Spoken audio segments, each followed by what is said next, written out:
Another budol! Tignan nyo everyone yung nabili kong bagong lamesa, which is white. And sobrang tibay niya, makapal din siya. Once na binili nyo to, meron na siyang kasama instruction kung paano siya i-assembly. Ito yung mga nuts at ito yung step by step. Alam nyo ba nung dineliver to sa amin, talagang nakatrack kasi sobrang bigat and sobrang packaging niya talaga. And panoorin nyo na lang ako manggulo dito sa boyfriend ko habang nag-a-assembly siya.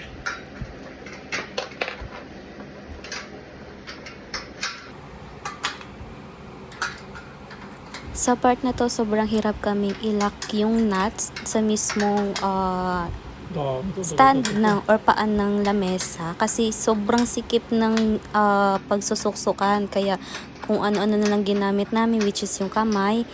Habang inaayos niyo yan, nilagay ko na itong paa or which is yung parang foam para iwas scratch sa mga sahig, lalo na kung nakatiles kayo.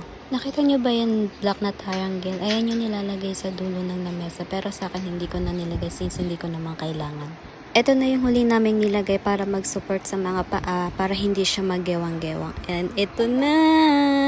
Ayos na ang aking lamesa. Alam nyo guys, sobrang ganda nito. Sobrang makapal talaga siya. And lakas maka-aesthetic. Sobrang tibay talaga nito as in. Ready na ako mag-work from home.